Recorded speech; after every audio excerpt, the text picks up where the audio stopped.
Hey, everybody. We're back again for our 27th um, Three Old Friends, The Music Never Ends playlist discussion, where we discuss a playlist we made in the last week. And we'll end up putting there'll be an Apple Music version out there. And also, for those who don't subscribe to that, we'll have videos of each of the songs on a YouTube playlist. So, this one's I'm sorry, I'm joined here by my old friends Jose and David. And this time, the category, the topic, theme, whatever, is loosely questionable decisions. I guess an alter. We haven't quite decided what we're going to call it, but it's songs about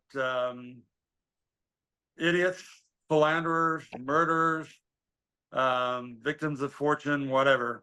So we'll get to that in a minute. But yeah, so 27. I'm pretty excited about. We're just moving right along. Been a little over a year. So let's get right to it. This is my playlist, obviously, and so I'm going to name. I'll name the first three, and then I'll kind of talk about mine. These guys can talk whatever. So I went first with "Lawyers, Guns, and Money" by Warren Zevon, followed by "Take the Money and Run," Steve Miller, and "Been Caught Stealing" by Jose, or not, by Jane's Addiction. Not by me. Via I've Jose. never been caught stealing. Never been caught. Sorry.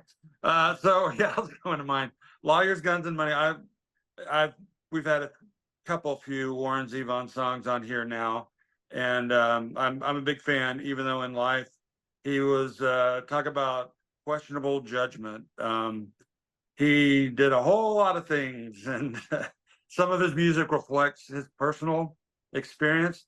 "Lawyers, Guns, and Money" is, I saw it described as like kind of a tale of a spy caught down in the 50s in the Cold War in Cuba or something. I guess it'd still be, because he talks about gambling, still be pre revolution, but he's in trouble and he's calling for his dad. "Dad, help get me out of this. Send me lawyers, guns, and money." And to me, it strikes me as just some rich boy who got in over his head, turning his entitled kid, turn into pop. As he runs hiding from the drug lords or the mafia or whoever he's managed, or the Russians apparently too, whoever he's managed to irritate it. I love this. I love his music mostly. This song in particular is a fun one, upbeat, and he had I read a little bit about. I didn't do a lot of research this time around, but I read a little bit about this, and apparently he wrote this on a wet cocktail napkin in a hotel bar in Hawaii. But the night before he had this crazy adventure. He and some friends met this waitress at this hotel bar. He's like, "Hey, she didn't recognize him or whatever." It's like, "Hey, you want to go see an old plantation here on, Hawaii?" And they're like, "Sure, okay." And they go, and they get up there. Only when they're inside the building, and messing around for a while, do they realize that she doesn't actually know anybody there. They have broken into a place while the owner's away, and it turned into this big wild night and whatever. Came back to the bar over whatever, maybe a beer-soaked cocktail napkin, and wrote this song. So yeah, so that's my first choice. Clearly some questionable judgment by the character in the song. So what do you guys think about that? And tell me a little about your songs. Let's see, I guess Dave, you were second. So what's up? Well, I'm starting to like the Warren Zevon. I didn't have a big collection. I only knew a couple of his tunes, but I went out and did a little research on it as well, and just realizing that he died really young. I mean, he was 56 years old, I think, when he died in 2003. Had from some cancer that he didn't really even know he had. He had a cough, he had some things like that, and he never wanted to go to the doctor or get it checked out, and ended up just dying fairly early in life. And thought that was kind of sad. I really didn't know that story about him, but he had several resurgences over the years. in his work. And this was from early, this was like 1976. So this is when he was just getting started. He was coming out of well, Linda Ronstadt was a big fan and covered some of his songs, and that kind of got him popular. Then he worked with, I guess he roomed with Stevie Nicks and Lindsey Buckingham or something for a while, and then Jackson Browne would produce the album, one of these albums. So he was in that group with those singer-songwriters in the 70s. But it was again, it was later on that he kind of reinvented himself over the years. I didn't know this, but that him and David Letterman had quite a connection. That he appeared on his show a lot of times and played. And Letterman was a huge Warren Zevon fan. And I'm gonna have to go back out to YouTube and see if I can find this old video or whatever. But apparently, like 6 months before he died or something, he went on the Letterman show, and they devoted the whole hour to him, and he was playing his songs and talking to him about it and stuff like that. So I thought, oh, that's way cool. I'm gonna, and he even said something like, I leave this for you, my music and everything. And I'm gonna go back and see if I can find it and check it out. But again, great way to start the playlist. Yeah, Lawyers, Guns, and Money. Send it. I thought that was a pretty cool song. I'd never heard the song, so good way to start it. For sure. Okay, you didn't want to talk about your Take the Money and Run? Oh yeah, go ahead, go for it. Yeah, you take the money. You can talk about it, Dave. So we're right in after that to Take the Money and Run. Steve Miller Band. It's just a classic song that I've liked for a long time. They go on the run, they get the money, they go, and then the law is trying to chase them down. In the song, though, the law actually never catches them, so they do get away. They did take the money and run. But if you listen to the song, if you know the song, part of the thing that I think is so cool is the clapping in it. And I know that sounds weird, but when you get to certain parts in the songs and they do that, and you got to know right when it is, because it's not on every verse, on everything. You got to know, right when to come in on it. So if I'm in the car and that song cranks up, then I'm going to do my go on, take the money and run. Yeah. Woo, woo. Yeah, all of that. So anyway. Does the Steve Miller Police come and get you if you misfire on your clapping? Because that's what because come on. Now it's a great song and it is a classic, Dave. I remember listening to it in the 70s all the time and being a big fan. We were big Steve Miller fans, the Jet Airliner and all of the songs. And even I think I had to buy my brother for Christmas a Steve Miller album once. It's like, that's what he wanted. That was on his list. So another great song. And then Lawyers got, and I mentioned this before to Mike, and I guess when we were picking songs, I thought it was on Miami Vice, or it's been on the show. Some show. I know. I think it's probably somewhere when I first heard it. So, and my question always is Warren Zevon should be praised and stuff, but he gets overshadowed, I think, by his behavior, by his one, I don't call them one hit wonders, but his big songs like Werewolves, The Londons, and like this songs where it becomes more of a novelty instead of, well, what else does this guy really have? And you got to really dig deep. And I think Dave made a great point of saying, you should check out really get to know who Warren Zevon was, and not just because of these songs, even though they are great songs. There's a reason for that, but sometimes I think he gets overshadowed by the novelty, especially Werewolves in London. It's just one of those songs that people always use. And then I use Been Caught Stealing. I only did it because, well, first, I kind of think it fits in with the Steve Miller song, has even a little clapping. There you go, Dave. Has some clapping, it's almost essentially the same thing as they're stealing stuff, they're getting away with it. But, as we all saw a couple of weeks ago, Jane's Addiction had their meltdown, or Perry Farrell had his meltdown on stage, and it's a shame because they really are a good group. We're not the biggest Jane's Addiction fan. I have friends who are, that love Jane's Addiction. I think they're all right. This song was huge. Even I remember it back in 1990.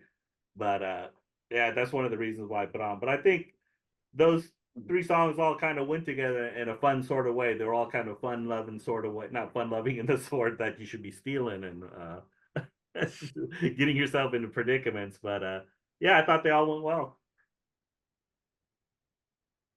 Yeah, well, I'll I guess I'll start from, just wanted to add on to the Warren Zevon thing. I saw that episode, and he would sit in with the band as the guitarist sometimes, or piano kind of. But that episode, Dave did have him on a lot, and it was very emotional. And he had him play. I don't know that he did Lawyers of Gun. He did Roll on the Headless, Thompson Gunner, and a few other of his at least fan favorites.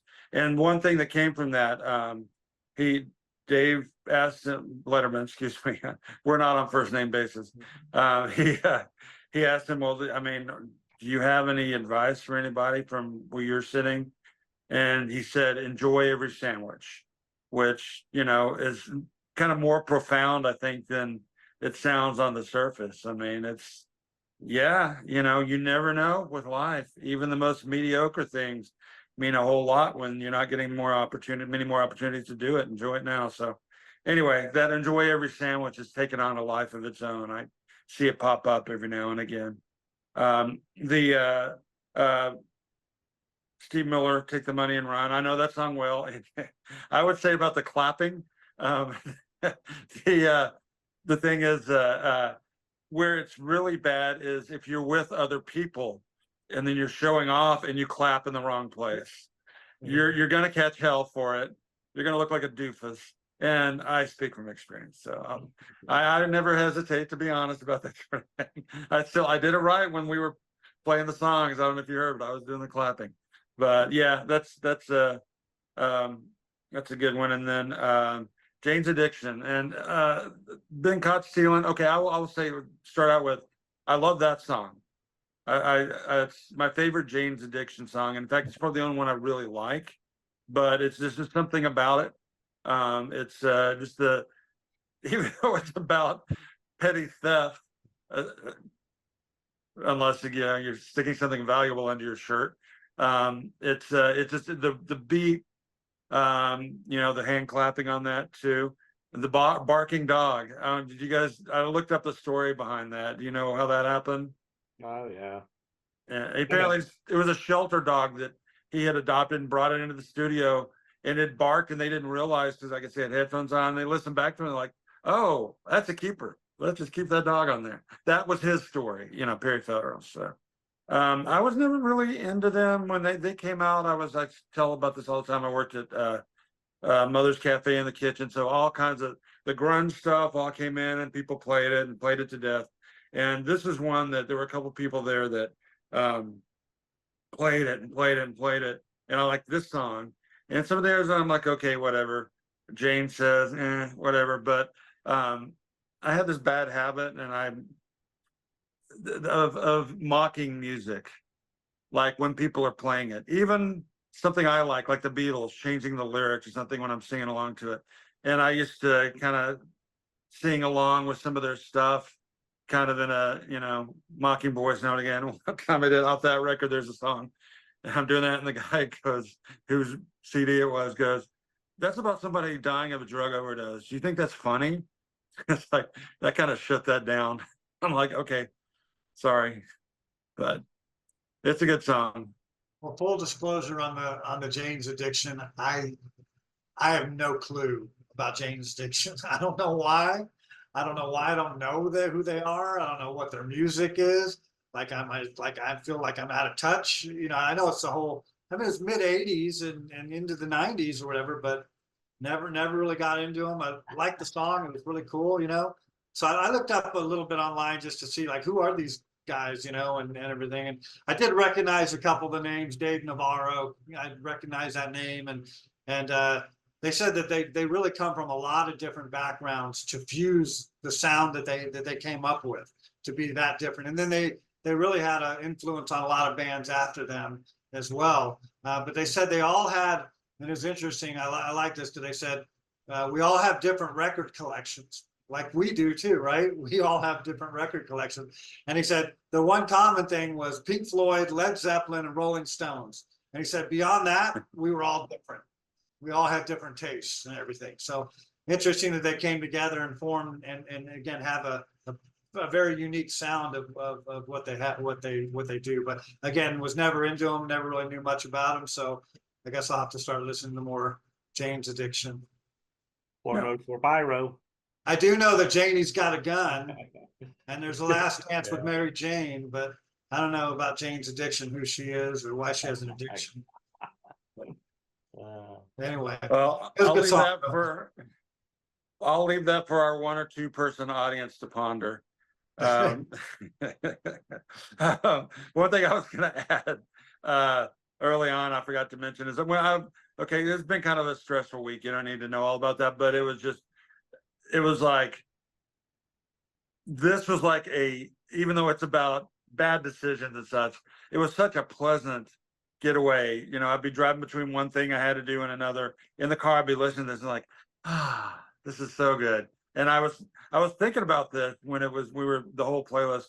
It's like, if this was a radio station, this set of songs was played on a radio, that would be my radio station. You know, it's a lot. You can say that for a lot of these, but this one in particular, it's like, okay, yeah, I like that station. I'm gonna start checking it out. So so you were in a happy-go-lucky mood for these next 3 songs, because these are not happy-go-lucky songs. For the next 3.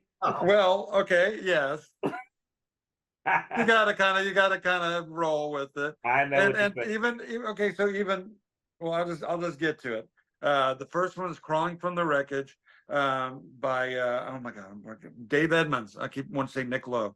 Then it was Tucson, Arizona by Dan Fogelberg.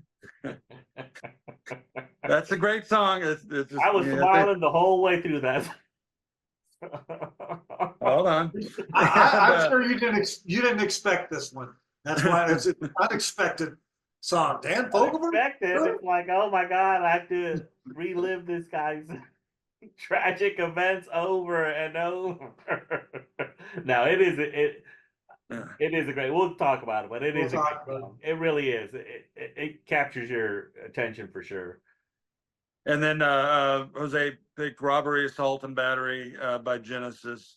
And I'll say just a couple of them have heavier subject matters, but at least 2 of them have kind of a peppy upbeat, you know, that we're starting with crawling from the wreckage, which has a line in there. Bits of me are stuck in the trees and the hedges. But the guy who just like, well, he's wrecking his life. This is Dave Edmunds. He's wrecking his life, but symbolically and literally, he's wrecking cars and going and getting new cars and wrecking them, because as he takes his, he takes his anger out on the engine revolutions or something like that. He's like driving like nuts because of his whatever makes him mad. I love Dave Edmunds. He's been around quite a long time.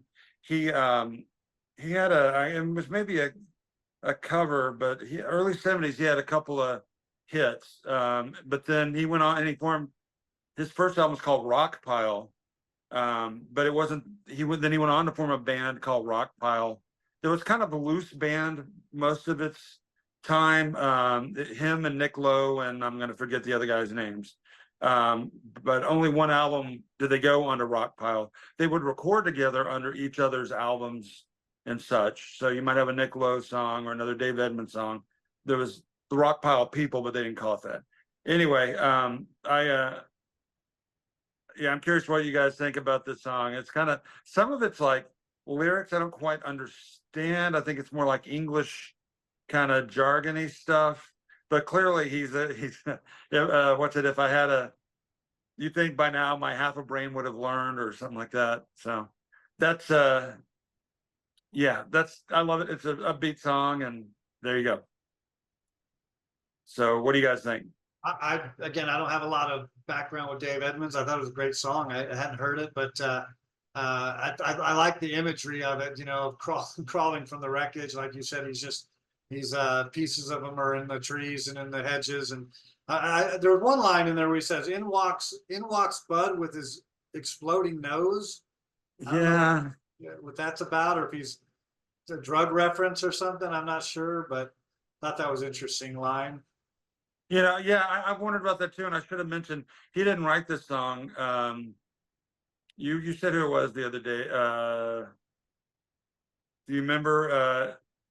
Oh, Okay, who? well, now I'm gonna forget. I'll think of it in a second.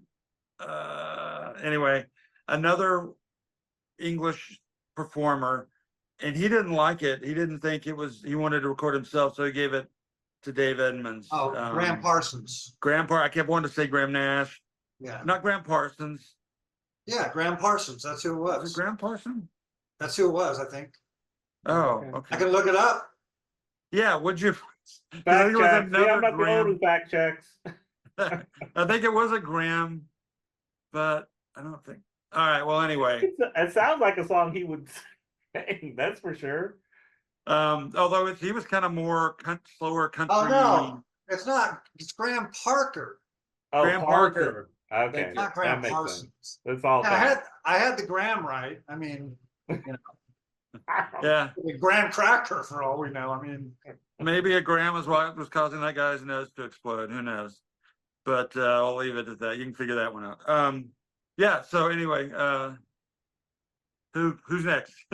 Where are we? Do you want to go Oh. on to the other Yeah, song? oh, no, I was talking about the crawling from the wreckage, and then so it was interesting because of the car thing, and then that's where this other song I was going to try to put on somewhere on the playlist, this Tucson, Arizona, because it had the thing about Tony and his car, and he loved his car, and kept it hid away, only brought it out at midnight, and you know, and then eventually they were found in the car, in the sand, and you know, all of that. So kind of went with the crawling from the wreckage, so to speak. But yeah, this Dan Fogelberg song isn't one that is you think of with a lot of the happy and good, you know, the Dan Fogelberg stuff, because it does talk about, you know, a guy that's troubled, lives at home with his mom, his dad died, brother lost in Vietnam, you know, and then just after high school, just went nowhere, probably got into some drugs. I'm not sure that the drugs made, you know, all the big difference in this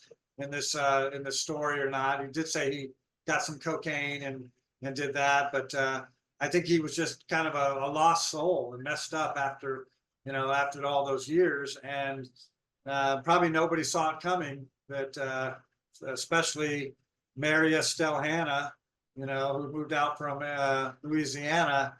She was just working, you know, trying to get by, trying to make it, maybe get out to Hollywood, all of that, and then she ends up, you know, going, what the heck? Sure, after work, I'll go with you.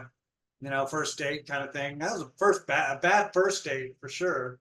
To end up in the draw in the ravine dead, you know.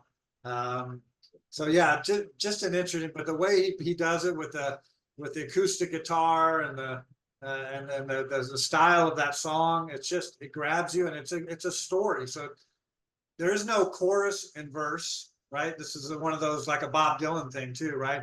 He doesn't go chorus. I mean, a verse, chorus. No, it's just a story all the way through. And the only time he mentions Tucson, Arizona is in the first line of the song, and it just takes you all the way through. So, but it draws you in. You want to know what's going to happen next in the next verse. So anyway, I again, I thought it was a pretty cool song. And then I'll just talk quickly about the last one. So the robbery, assault, and battery with Genesis. It's one we all know. We all three of us are know this one, and so just one that was like, it was like, oh, okay, that'll fit real good in the theme right here, right now. And it's always one of those ones where when it comes on or when I hear it, I'm like, oh yeah, I like that song. I like that one a lot. That's a good one by Phil Collins, you know. So anyway, those three songs I think went together pretty well. What you Oh think? yeah, no, all of them. I thought, well, we go from crawling through the record, which I love as a song, and I think Mike's got a type. Let's put a music type, because imagine if Los Lobos sang that song. You think they could get away with that? I think so. It has that feel. You listen to it. You listen to the guitar. You listen to what they're the rhythm of what they're going through. I bet if you saw Los Lobos covered that song, it worked just as effectively as the song. Just throwing that out there. That's, you know, you can see similarities in their musical styles, even though I'm sure they've never thought Dave Edmunds and the Los Lobos were music. But listen to it, because every time I'd hear that song, I had shades of the Los Lobos songs that you've been introducing us to, and there are elements in this song. So anyway, Who listens? No, I don't listen. I don't do research. Not like Dave. And then Tucson, Arizona, of course, is just heart wrenching. But the problem is like Dave says, the music is so beautiful that it really accentuates the story. And then you, like you said, you become invested in the guy. What's he done? What's he gonna do? And then you get the point of view from the girl, like, man, my life is a dead end, and I work at this dead end job, and here's a chance to get out and have a little fun, and then gets more than she bargained for. Because this guy has his issues, which is a good thing. On hey, I don't know when this song came out, but mental health issues pretty big in our society at this point, and this is because I like to like Dave brought it up. He says I don't know if the drugs did anything, but they do mention like they said, well, the drugs had a part to do with it, and you think to yourself, did it, or was this guy always had so many issues that the drugs probably enhanced or helped it along, or maybe didn't do anything at all, but were an element of it. But he obviously had some mental health. I mean, the guy, was dealing with a lot, and not to get too overly deep in that. And of course, Robert E. and Salt and Battery is just a fun-loving song that it divides the Genesis crowd because some love it, some hate it. Because of course, it's kind of schmaltzy. It's like and he even admits it. It's like a Broadway little tune, so to speak, because he'd been in Oliver and he kind of wanted to throw that out there.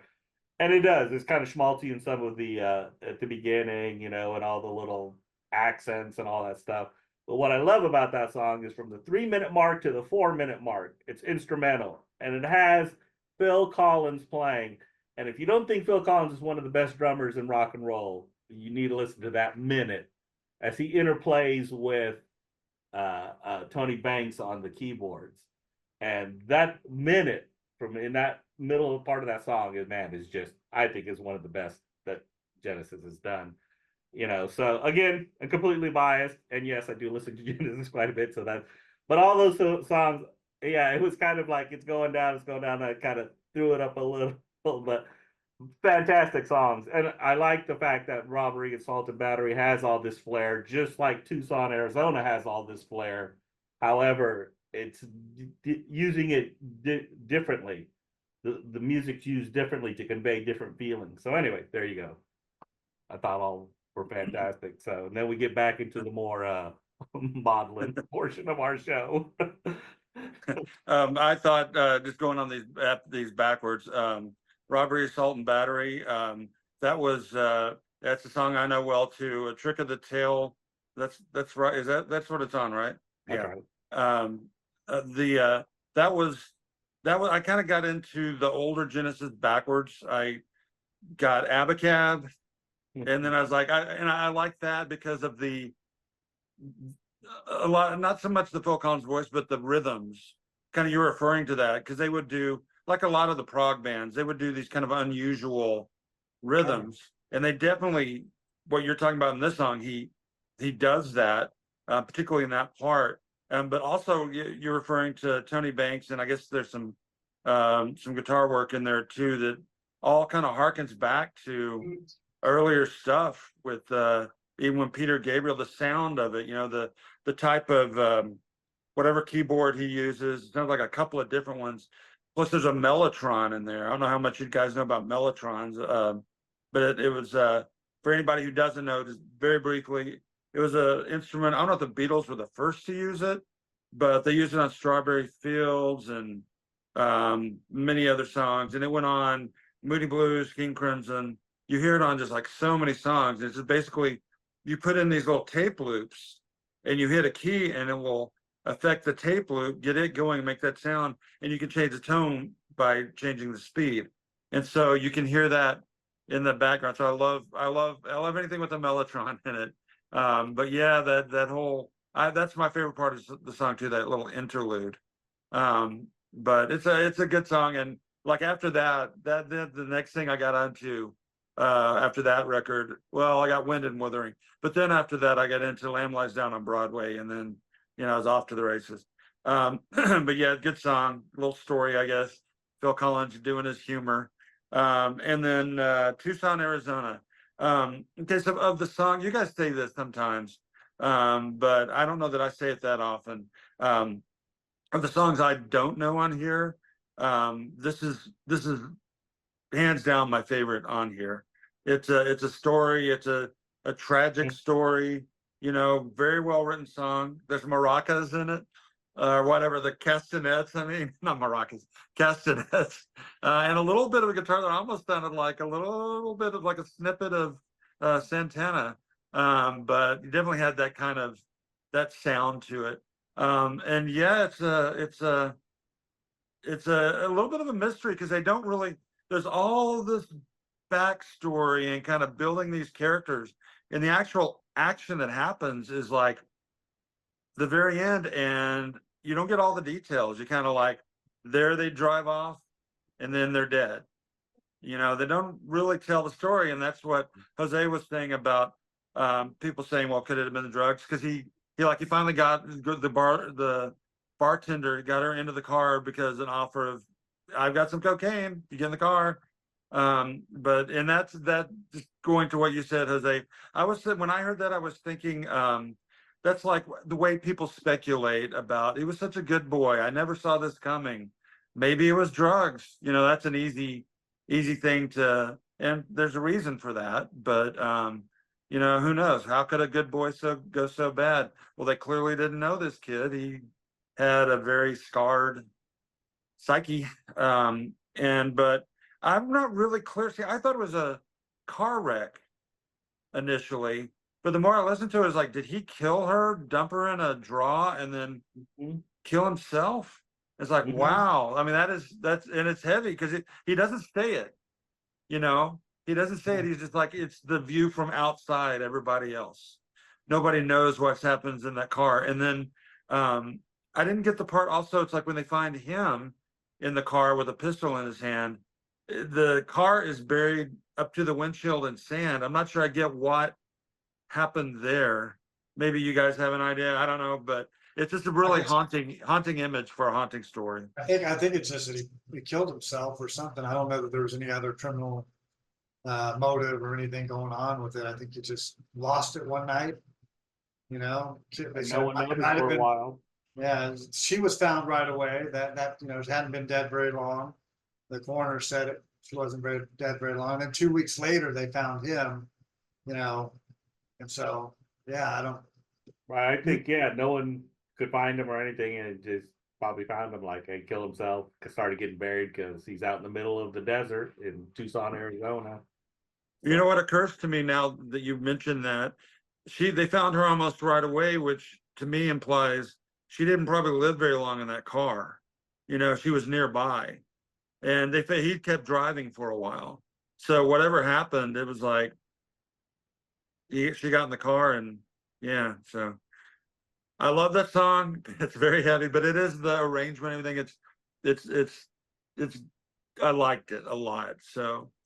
You know, before you go on, I was thinking about the style of that song, and I think we had a song earlier with Paul Simon had something that was similar like that, but that Sergio Leone Jackson song, those two songs would have went real good. Just the style of the song, you know, yeah, that's kind of a. If you think about it or whatever, that we had a few playlists ago. I was thinking about that when I was listening to it. I'm like, man, that Jackson Browne song would go real good with this one. So anyway. No, that's a good point. I find myself doing that as I listen. So I was like, oh, well, that could have gone on our, you know, Tucson could have gone on that playlist, or this sounds so much like I had made the comment when we were doing this that Burma Shave by Tom Waits, which is that is a car wreck, but similar situation. Girl jumps in a car. Love it or hate it. I love it, but it was my song. But it thematically, I think it would. So I noticed that a lot, that I'll hear someone go, oh, that, you know, if we did another playlist, we revisited. Anyway, whatever. So yeah, so back to me. The next three were Mr. Tillman by Father John Misty, Wednesday Morning 3 a.m. by Simon and Garfunkel, and Jack Straw by the Grateful Dead, but performed by Bruce Hornsby and the Range. So Mr. Tillman, I think, yeah, this is the only the second Father John Misty song I put on here. The first one, the Ballad of the Dying Man, went over pretty well. Talk about a downer of a song, but the Mr. Tillman, the name comes from Father John Misty's actual name is Josh Tillman. So I guess I don't know the story behind it. I was trying to look it up. I know he said he wrote most of this record in a hotel over a short period of time. If you see the video for this one, it involves a hotel. Well, the song, it's like a hotel clerk, whatever, but it's clearly somebody in the depths heading towards hitting bottom if they haven't already, doing all kinds of leaving their mattress out on the balcony in the rain when they fall asleep. Sounds like a very nice hotel. He's hallucinating about a movie being filmed there, or maybe it's paranoia. Anyway, it's clearly done with humor, a dark humor behind it. I thought it was also interesting. He mentions Jason Isbell, who I put a song by him on our war playlist a couple of playlists ago. And Jason Isbell, I take it they're friends. I do know that Isbell had some issues with alcohol and drugs.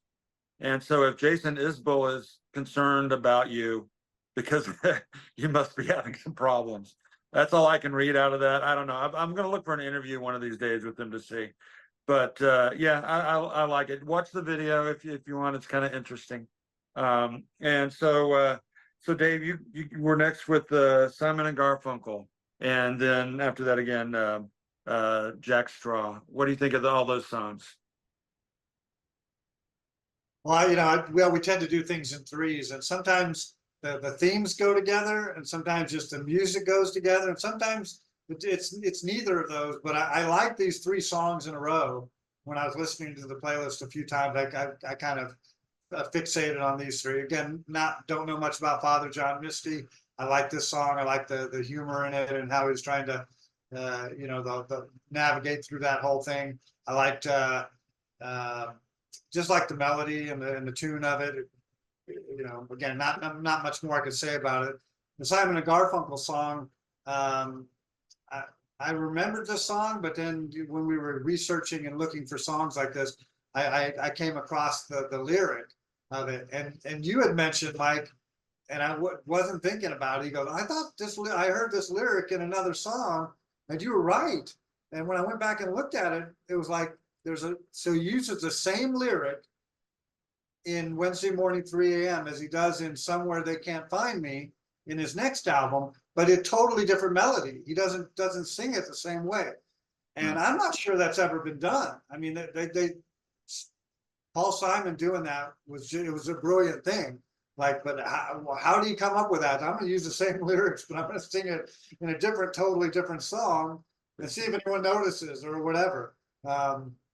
But the softer version, the Wednesday Morning 3 a.m., he's with his girl, and he's laying there watching her sleep and everything, middle of the night, and then he decides to get up and go, and he said, "Oh, what have I done? And why have I done it? I've committed a crime, broken the law for $25 and a few pieces of silver." He held up and robbed a hard liquor store, and just again, very poetic the way Paul Simon can be. I thought it was a pretty cool tune, and again, I didn't know about the lyric thing with it, but anyway, cool little fact on it. And then Jose came in with Bruce Hornsby and Jack Straw. I was familiar with the Grateful Dead version of the song. I'd heard it a few times. So I was real familiar with it, but I had never heard this Bruce Hornsby version of it. And I'm like, oh my gosh, this is awesome. I mean, we talk about favorite songs. I think this is one of my favorite songs on the whole playlist, just because I like Bruce Hornsby so much and how he interpreted this song and did it justice, did it the right way, didn't change it all that much. But then you add his piano and stuff into it, and it's like, wow, that's just great. And incidentally, in the song that he mentions, "Half a Mile from Tucson" by Morning Light. So it goes back to the Tucson, Arizona thing as well. So again, liked all three of these songs. They fit well together. And anyway, what do you think, Jose? Oh yeah. Well, let me first say I'm not dissing the Grateful Dead ever, and their songs are great. But because Bruce Hornsby was in the Grateful Dead for a little while there, 90 to 91, I let him have his Jack Straw. He probably played it numerous times. In fact, my whole philosophy Bruce Hornsby joined the Grateful Dead for a while, and when he got into the band, I don't know, I'll little dead corner here. When he got into the band, he was all excited. Obviously, he had played their music before his brother was a Deadhead, but he realized that machine was already in full operation. So sometimes he would come in and he go, "Hey, let's open up with Eyes of the World to start the thing." And these guys are like, dude, we've been doing this for 30 years. Calm down." But there are shows out there where they would open with because Bruce was like, "Let's mix this up. Let's do something different." But of course, when you've got guys who've been doing it for so long, they're like, "You new dude, settle down a little." So he endured it for a while, but I give him full credit, and I love this song. Obviously, it's a little ambiguous about Jack Straw and who's killing whom, but needless to say, it's a great song and great lyrics. Wednesday, I was about to ask on Wednesday 3 a.m., but what was the real bad behavior other than because I say that obviously the crime is, but it really is a song about isolation and loneliness, which is also what Mr. Tillman is about. I went and did a little research on Mr. Tillman, and apparently the song is about he wrote the song in a hotel room, but the hotel in the song is supposed to reflect he goes to a hotel to escape all his demons and problems. So he hides away in this hotel as his refuge to escape from everything. And so because he's so but he and so it's a comfort because he's lonely and isolated. Same with Wednesday 3 a.m. This guy, like you said, Dave, is in the middle of the night going, "I'm lonely. I have someone next to me, but I'm lonely. I'm isolated. What do I do?" And then, it's the thing. So I thought Tillman and Wednesday all went well together. I thought Jack Straw went completely off the rails, no pun intended. Those two songs really went, I thought, well together. Once I started investigating a little, it's like, and they just have that kind of haunting feel to them both. So yeah, I enjoyed all three of those. Yeah, I mean, on the Simon and Garfunkel, I guess his crime is also leaving the woman he loves because of his selfish act for petty change. Basically, he's not regretting. He's like, "What have I done?" But he's regretting leaving the girl, not robbing the liquor store. But yeah, and the thing about this song and the newer one, I've thought about that before. I had forgotten until I had forgotten when we talked about this last week, but I'd actually noticed that before. And some distant time, I think "Sound of Silence" is the other version. Right. Somewhere They Can't Find Me or something like that is the name of the song. Yeah. And the song's different on Sounds of Silence. Yeah, it's more guitar and some instrumentation. yeah, and it's actually, I think it's paired with another one called Angie, or maybe I'm wrong, but anyway, and the thing about them I've also noticed is like they did very few records, and most of them are just like these standalone, classic giant albums. Sound of Silence, sure, but Bookends and Bridge Over Troubled Water in particular. But they recorded more before that, and I've noticed, like, take Sounds of Silence, there's a few versions of that out there. It may not be other songs taking the same lyrics, but he lived in London before they actually, I think, fully got together, and he did a whole bunch of their songs, and released them back then solo. And then I guess the record company, once they started doing this, the record company kind of just either the songs fell flat, nothing happened to them, or they're like, "No, let's focus on the Simon and Garfunkel." But yeah, Sounds of Silence, I think there's a different version in The Graduate, and anyway, so they definitely did that. And then the Grateful Dead, there's different versions of this live, various one of the studio one. I don't know if I've ever heard the studio Dead version. But I've always the one that we talked about earlier, the live one that I like, maybe in Europe, I forget which one it is, but it's one of the. There's one on Europe, but there's a What a Long Strange Trip, the black one. It's a double album, and I think that's the first time it actually came out on vinyl because there's no studio version of Jack Straw. Oh, okay. So that, in fact, I think it is that, because I think I borrowed that record from you at one point, and so that's probably where I heard it, other than when I saw them. And that song, yeah, I love that song. It's almost, some of these songs, it's like we use like one version or whatever, and it's almost like it's a shame we've used it. Can we not use it again now? The dead version, maybe we can negotiate that. Well, that's why I saved it because I thought, well, maybe I could still use a Grateful Dead song, but then I never did, even though because like we all know, our next picks are always it changes in an instant. So Sure, and then absolutely, and the Bruce Hornsby version, he does put you with the piano, especially. He kind of does those kind of, I don't know what you call it, where he's the stair stepping and up and down and kind of little flourishes that he's known for, at least the stuff I've heard. And yeah, it's still a dead song, but he definitely adds his thing to it, and I really I love that. It was from I have the CD of this. People do dedication albums to other people. Like there's a Leonard Cohen one. There's all kinds of different. I'm sure people have done a Beatles one, whatever. But this was called Dedicated, and it had some great covers. Suzanne Vega did Cassidy, and Los Lobos did Bertha, Lyle Lovett, A Friend of the Devil. I think Jane's Addiction are on it actually. Whipple. Yeah, and so it's like, but the real, what's a tragedy, but the real regret I have for Apple Music is the only any of those, they don't have that on there, that collection, and maybe it's just getting the rights or whatever record company or however it was done. But a few of the songs like this you can find.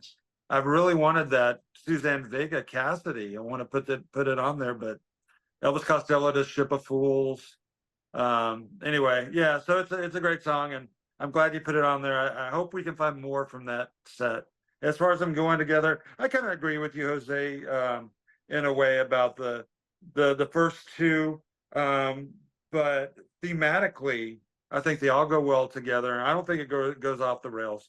I think they all kind of go together in the underlying story. There's some dark stuff happening, here.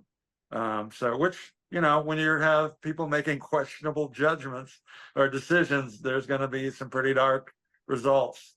So I come back in with, I don't know, I'm kind of sort of regretting this one. Haitian Divorce by Steely Dan, and followed by Lily, Rosemary and the Jack of Hearts, Bob Dylan, and Love the Poison by Greg Allman. And when I say Haitian Divorce, I like the song. It's a little kind of, I guess, cheesy. I don't know, they're trying a little bit too much for the reggae kind of Caribbean thing there. But the song is basically about infidelity, and somebody gets caught because they go to Haiti and have an affair, and the baby's not looking like the dad. That baby shows up a few months later. I've always liked this song though, and I forget. I think it's like nicknames called the Golden Throat. It's like a thing you put in your mouth, and it plays the guitar sound into your mouth, and you do like you shape sounds like Peter Frampton. Frampton, right? Or Joe Walsh used it a lot. So they heavily use it. Like the whole guitar is that. I think it's called, and I don't know if it's called this or not, but when I heard it, it was like a wah wah thing or something, or it's like I don't think it's called that. So I think it has a specific name because Mo uses it too, and they've mentioned it before. But I don't think it's called Wall. But it's called. Peter Frampton was the one who kind of came up with it, and so everyone's kind of used it since then. But yeah, you like think a Rocky Mountain Way. There's that whole part in there where he uses it. Yeah. So anyway, that's where was I? So yeah, it's among Steely Dan people, it's well known. It was never a hit. They didn't have very many hits. But anyway, so what do you think, Dave? Yeah, I liked the Steely Dan. Obviously, I'm a big fan. Didn't have this album, The Royal Scam, from back in the mid '70s. I don't know if we need to set any ground rules. We keep saying we have ground rules, but we don't have ground rules. We break all the rules. just so you know, now we're on our 27th playlist, so we're gonna get some repeats here. But this is now, Mike, is your third song off that album. You had Kid Charlemagne, Don't Take Me Alive, both are great songs, and Haitian Divorce. So I don't know if the Fez is coming next or, Is Watch Everything You Did on there? Is that No. on that one too? Because I think that was my other choice. okay. It's like, yeah, no, that's because that's one of my favorite of their albums. Okay, sure. No, Point you're fine. point taken. I mean, I think we all have had a couple, so, but three, that's pushing it, might want to just, no, I'm just kidding. I liked it. It's a cool vibe. It's a cool song. I keep saying this over and over again. It's like, I want to be the one that puts the Steely Dan on, but I never do, one of these times I'll surprise you all and throw on the Genesis myself or the Steely Dan or the whatever. I'll try to beat you to it. But anyway, yeah, good song. And then I went with the classic, the Bob Dylan, Lily Rosemary and the Jack of Hearts. Long song, long story, tells about it. I like the style of it. Like when Dylan does that, he doesn't do the verse, chorus, bridge, verse, chorus. He just does the song, and every time at the end he puts that stamp on the end. He does it in a lot of other songs. Tangled Up in Blue is another one where he does it like that, or Simple Twist of Fate. Some of these other ones where he does that, both of which coincidentally were on the same album as this one. So I tried to look up again because I've listened and heard the song so many times that you think you know what it's about, and then you don't, because when you really look it up, and it's like, no, a few of the verses kind of go together, and you kind of know that they seem to think you know what it's about, and then he's throwing in different stuff, and you're like, who's the Jack of Hearts? Who's he with? Is he with Lily? Oh, is Rosemary? Is she playing him? And is it, oh, she got beheaded, not her. And you can't, it just blows your mind. If you really try to follow it, it doesn't have a logic to it. And when I looked it up, they said, yeah, that's for a reason. That's what Dylan was trying to do. Just confuse you, the whole way. And so if you just take it for what it's worth and listen to it, it's a great song, great lyrics, great story in some cases, but don't try to make it literal, because it's not. And that's the beauty of Dylan. And then Love the Poison. Don't have a lot to say about it. Cool Greg Allman song. I think I asked if this was during the time when he was married to Cher, if maybe he was referring to his relationship as being poison, which may have been, because when you listen to the lyrics, it's not really, is it about drugs or is it about relationships? It's kind of a little of both. So, but I thought it was a cool song as well.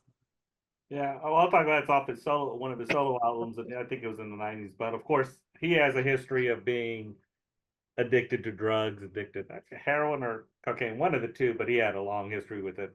Not to mention that he had to go on trial and rat out his one of his people. So he's always been kind of. But I love the song only because I like Dave. Doesn't really matter what the poison is. Once you become addicted to something, you start to love it. And I think the ultimate paradox, in addition to you find yourself hating that you love the poison at some point. So, and I think that's what he's trying to convey. You say you love it, you keep saying you love it, but in fact, you probably really hate that you love it so much because of what it does to you. And so I think and I think he knew that the same thing with his addiction. But I agree, it could be any addiction. It could be gambling or something. You love it, you enjoy it so much. It's the reason you become addicted to it. And then unfortunately, it's like he said, it's killing him. So I just thought that was a great song with Bad Decisions. And then, Jack of Hearts isn't supposed to be a real person. So I'll just throw that out there, right? It's supposed to be there's just no way he's a real, and I guess someone broke it down and said that. So, but that's one of those great songs. I always thought Blood on the Tracks was, a masterpiece of an album, one of those complete, perfect albums. And of course, this song just adds to it. I know Dave owned it. I know we had it because we played the shit out of it for a lot. And so that was just, and it's like Tangled Up in Blues. You kind of know what's going on. He's traveling, he's going, and then they're robbing, but they're not. So yeah. But like you said, Dave, it's why it makes Bob Dylan's such a genius in that aspect. And then Haitian Divorce. I love the song. I think it's all about the vibe in that song, because really, initially I was gonna ask, like, what's the bad behavior, because it's divorce. People get divorced all the time, and then you realize that the song's about this woman had a little fling while she was getting, because apparently Haitian divorces were quick and easy back in the day. And then so she goes and she goes has this tryst with someone who works there, someone's there, comes back and then has this kid 9 months later, and then is still not divorced because it didn't go through, because not everything fell into place like they thought this, Haitian divorce was supposed to be this like, oh, easy, quick, thing. And of course, for someone who's been divorced, that never really happened. So you wish you had a Haitian divorce where you didn't have to worry about that stuff. Regardless, and the song takes its turn to that. It's like, oh yeah, she got pregnant with this, and the baby came out and it's half Asian. So, oops. Yeah. Yeah, I know I've already talked about that song, but just to address a couple things you said. Yeah. Well, first off, feels a little weird now having a song about Haiti with all the stuff that is the horror that's going on down there. But this is a different time. This is also probably on 75, 76 when this came out. And then, but yeah, so she tearful reunion in the USA. So she goes down planning on this divorce, and she has a fling while still married. They don't get divorced. And then, so they have this reunion, but here comes the baby. And yeah, so, and so let's see, what were we, I think we probably all have had the same feeling about, Jack of Hearts. It's like, yeah, the more I listen to it, I'm like, okay, I guess the Jack of Hearts is kind of the hero of the story or anti-hero. It's like, it's all in a way revolving around that character, but who is the Jack of Hearts? I don't think you ever actually see this person in the song. Like maybe at the very beginning, there's like a. From when they break it down, it's not a real person. Oh, it's not a mythical person? Yeah, it's a mythical thing. It's a mythical person. Ah, well, crap. Yeah. Let's go listen to it again and come back and have the All conversation. right. Well, Yeah, you need a whole hour to break down Blood on the Track. Yeah, it actually, that did occur to me this time listening to it, because I'm like, I've just made this assumption, all these years, just like you were saying, Dave. So yeah, whatever. It's a great song. That's a masterpiece album, like you said, and I don't want to get too much in the weeds on this, but how many masterpiece albums does that guy got in him? I mean, there are so many that, like, I discovered, well, for myself, Bring It All Back Home, and then Street Wheelin', and then this, and then the one with Hurricane on it. They're all, and others, but Desire. this album, yeah, Desire, thank you. And many others. Blonde on Blonde, Nashville. Oh, yeah. Time and Money. He has but this is my definite masterpiece album is every song works. Now, I consider that more, sure, he's got a lot of great albums, but is every song on Nashville Skyline work? I wouldn't put that in that category. There's some clunkers sometimes. Clunkers, that's terrible to say about any Bob Dylan song. But my definition of masterpiece album, like Rust Never Sleeps, Neil Young, I think that's a perfect album. There's only 4 or 5, I think, that are kind of perfect albums. And I think that's sure. And of course it's subjective, because one person's clunkers, one person's whatever. But yeah, but still, that album in itself, I agree with you. There, Idiot Wind, Shelter from the Storm. I mean, my understanding is he wrote that album really quick after having gone through a terrible breakup or something like that. And he was just basically pouring his heart out, went and recorded it once, and then didn't like it. So we recorded the whole album. And that's the one that we have out there. How old is Bob Dylan now? 83 or? It's got to be up there. Yeah, I don't know. Not to bring it to a morbid thought or whatever, because whatever, but he's such a great artist, and we're gonna wake up soon, this year, next year, somewhere, and it's gonna be, oh, did you hear Bob Dylan? Man, Bob Dylan. We just heard recently Chris Christopherson passed away, and we had put some songs on our playlist, right? Sunday morning down, and some of those kind of things. Like, man, these great artists are getting up there, and good segue. We're going to segue into Willie Nelson here in a second, and he's 90 years old, right? I mean, it's amazing the longevity the span of which their careers can do. And then you look back and you say, dang, Warren Zevon died at 56. Dang, Dan Fogelberg was 56 or 57, right? Man, we lost these guys. That they would have been, for the next 30 years, they would have probably been producing music like Bob Dylan, Chris Christopherson, and Willie Nelson. You know, that's just, anyway. Sorry to go off my tangent on that, but No, even it's Steve, all, yeah, it's all an aside, but that's what we're, you know, I'm the one that went down there. It's because this is why we do it. We like music. And I feel I was, when you said that about him, about Dylan, I thought of Willie Nelson before you said the name. It's like, yeah, it's like they've like all our lives, they've been there musically. So it'll be interesting. There's a Paul McCartney, you know, there's a lot of people like that. And one who we did lose was Greg Allman. And that song was I listening to it personally, it sounded like heroin. He said something about by the spoonful or something like that, which made me think heroin, but that can be interpreted different ways. I made the joke about Cher. That may be more our perspective. I don't know, my perspective, Cher, and because they did was it Almond and Woman together? It's, yeah, whatever. But yeah, it's a hard song. It's a really good song. And it was great that he, you know, the solo stuff I think is a lot more personal. And I'm not as familiar with the solo stuff than the Allman Brothers in general. I mean, there's some songs like Please Come Home and stuff from the Allman Brothers that kind of hit those notes, but this is like clearly personal, and it must take a lot to share that with the world, you know. But yeah. So then let's see. I continued. Let's see. I had a song about unfaithfulness. It's questionable behavior, and so I threw on another one. The Most Unoriginal Sin, performed by Willie Nelson, but it's actually a John Hyatt song. I'll get into that in a minute. So these are the last three. Let's see. Original Sin by Elton John, and Dealing Despair by Billy Strings. And so just on mine, the song, it's kind of he puts it very interestingly.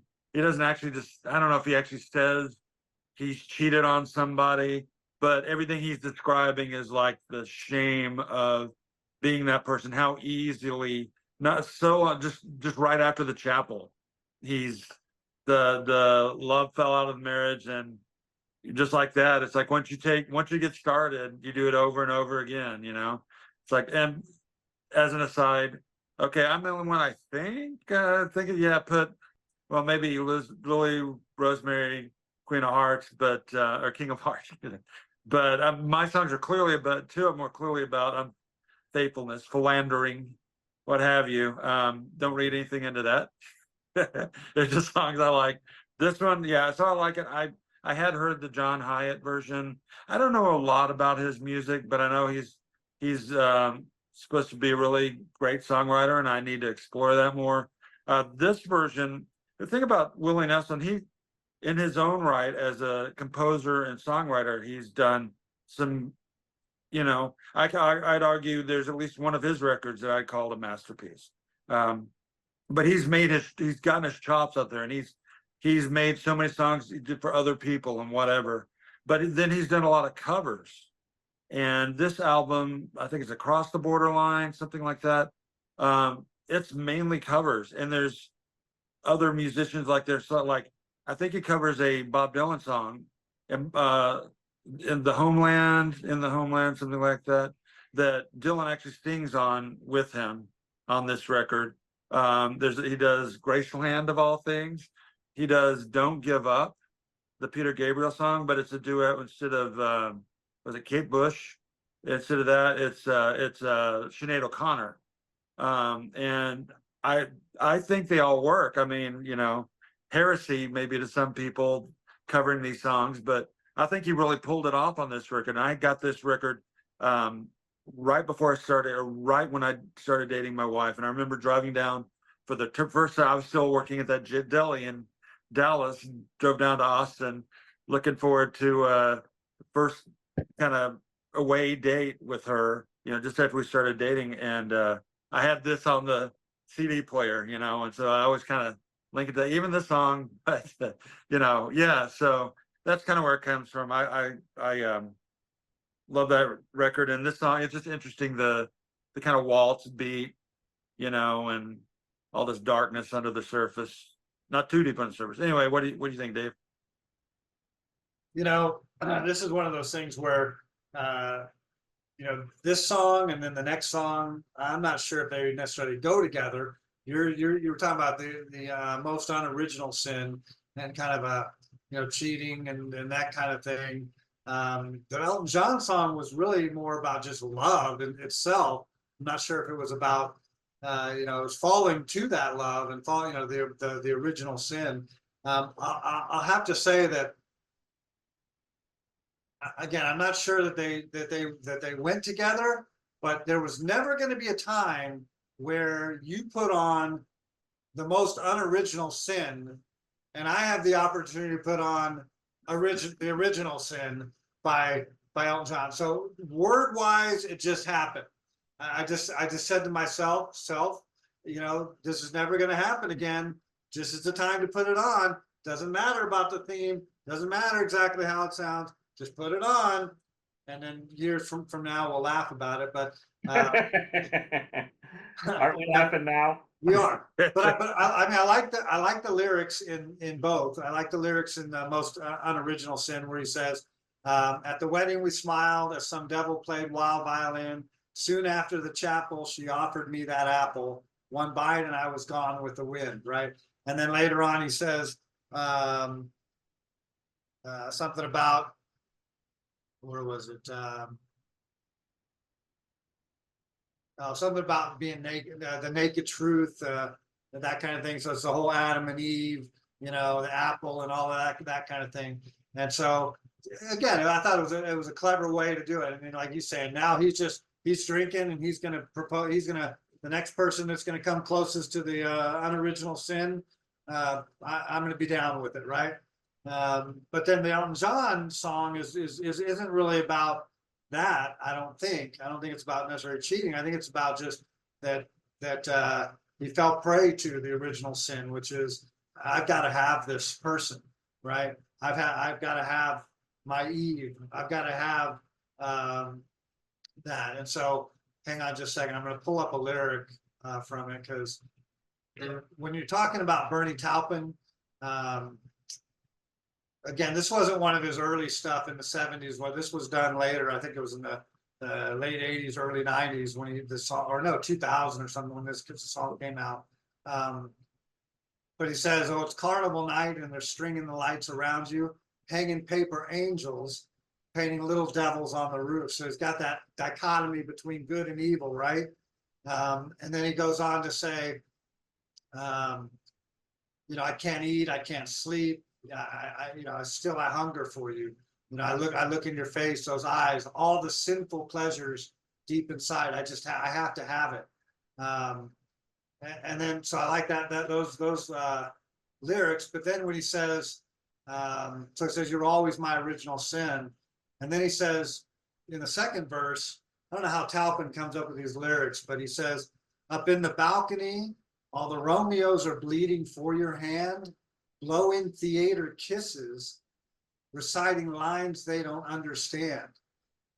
I don't exactly know what that means, but it's Taupin and it's Elton John. And it's like, because of that, I'm like, oh my gosh, this is so poetic, and he's anyway, you've got that whole thing going. So I'm probably rambling now a little bit, but again, I like the two songs together. Not necessarily that they go together in terms of the sound and the genre, because Willie Nelson is a lot different than Elton John.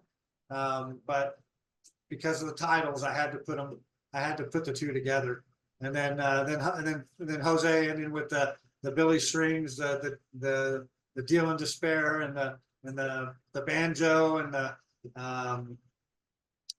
bluegrass sound.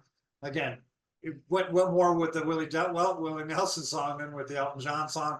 But at that point, who cares? I thought it was a great ending to the playlist, and And I like what did he say in the song about blowing people's brains out or something? I just want to blow out your brain. Yeah, Yeah, yeah. we'll get to that. I thought that Now, that's hard to put in a song, and so I thought it was pretty cool. Anyway, well, yeah, I equate this last three as a Elton John between a country sandwich. You got two country songs. You got Elton John just stuck in the middle of there singing his thing. But no, I agree with the theme of the first two. Obviously, go together, and I love the Willie Nelson. His interpretation of this song. I mean, he doesn't. It's like you said, he doesn't flat out say it. It's just like a Bob Dylan song. He's not flat out saying something, but he's saying a lot. With his different metaphors and things of that nature. So I thought that was great. And then original, yeah, I equated the Elton John song kind of, yeah, like you said, like almost an obsession with the person that I've got to have this person. I got to, so, I don't know if there's any real bad behavior there that kind of skirts the line. Nevertheless, it works in this capacity. And then Deal in Despair is a song by Billy Strings. Obviously, I played Billy Strings before, but this is a song that I thought is kind of prevalent today as he talks about us, the constant bickering among people, and how we have a toxic, relationships with, different factions and political agendas and all that stuff. And instead of just, we've come to the point where instead of just talking it through, now we just want to blow your brains out, and it's scary in a sense that that's kind of what it's come to, unfortunately. And so I think it's kind of ahead of its time because this was written before, but it still says a lot about what today's society and what he's talking about. Like, I always equated it to that we live in a WWE wrestling where sure it's easy to have the behavior of I just want to in order to rectify the problem I'll hit you over the head with a steel chair. We all wish that were the answer to how they resolve anything in wrestling, and it's unfortunate that it's almost come to that point in normal context of talking about politics or whatever. Excuse me. So that's why I thought the song was a good way to kind of end it and kind of wrap things up and on kind of a high note because we do have some downers there, that's for sure. Yeah, us downer songs never. I know. God forbid, right? Yeah, okay. I want to come back to that song, but no, whatever. I'll go backwards. I thought it was a great way to wrap it up too. It is kind of enticing. The possibility of debates having a cage match, locking two politicians in, and last man standing wins. I'm not judging anybody. I'm judging everybody. No, but yeah, I agree that it's like the level of discourse. On the one hand, we all think it's just so bad. It's never been like this, which is, I feel, true. But if you do think back, there's always been bad behavior, hatred spewed back and forth. It's we certainly don't have a corner on that market, but it is just like so common in the public discourse, and and I know for all its benefits, social media makes it easier. It makes it easier to be ugly because you can have an anonymity. You don't have to say it to somebody's face, and you can run away from it. But yeah, it's a good that part of the song. It's a good wrap up because it is like the bigger picture. What the hell are we all thinking? Or many of us, whatever. Nobody's, the whole cast the first stone thing. Well, But it's all bad behavior, so why not just pile on with more bad behavior? right, yeah, Right? that's eventually Yeah. going to work out, right? Right, and that's not how it should work. It should be Right. the opposite. Like we should be able to resolve this. Instead, we're like, no. Instead of trying to resolve it, I just want to kill you. So, which is crazy. And then people start doing that, but that's another Right? thing. But the bluegrass. This is the second or third. I don't remember. I remember you've had some of these guys on there. Is it a band called Billy Strings? Is that a No, guy? he's just a Okay. guy. Well, and he's a banjo player. Mhm. Okay. Well, he can Well, play guitar and I guess his band. he has some bluegrass guys with him clearly, because but I love bluegrass. It's probably something I have never really played up. I'm a big Bill Monroe fan and a lot of stuff, and there's just something about just the picking and all the notes, and they kind of, like he does this, like strays off a little bit from the key just a little bit and then brings it back in, and so that's great. I love that. Please bring more bluegrass. I'll try to do some too. Maybe what's it Union Station, Ellison Krauss and Union Station. They've got some great stuff. Anyway, so great way to end it. And then Original Sin. So I don't know. I did a little research on this, and correct me if I'm wrong if you guys find out otherwise, but I read one thing where Elton John was saying this song actually does have some relevance in his life. It is connected to something. And so I don't know what role he plays. Like Someone Saved My Life Tonight. Bernie Taupin wrote the song, I guess, but it's really about something Elton John tried to kill himself. And somebody saved him, prevented it, so he was saying this song is about, I don't know if you guys recall, in the 80s, maybe about the time I'm Still Standing came out, he was married, he's married now to David Furnish, a guy, but he was married to a woman, I couldn't even tell you her name. And he said in this song, it's like me expressing my regret for putting her through that, because even that was going on underneath. I had these other longings and I just put them in denial. And I was hurting her, even though I had this desire. So not having read that, it kind of, if I hadn't read that, it kind of flips what I thought the song, like you described. And that may not be it at all, and I wish I had that in front of me, I could read it. But I thought that was an interesting thing, because I never heard him really say much about that. It was like they were married and you're like, wow, Elton John got married, and then it's like, well, they're no longer married. And so I think I heard that too, that it was a time when he was wrestling with his sexuality and wanting to come out, and he put her through that, even though he knew he was gay, but hadn't fully figured that out yet. And another thing, during those days was kind of the really beginning of the height of his alcoholism. He was a very strong alcoholic, or weak, or however you want to put it. The way I know this more than anything else, I heard an interview with him on Fresh Air, and basically the whole thing was him talking about that experience.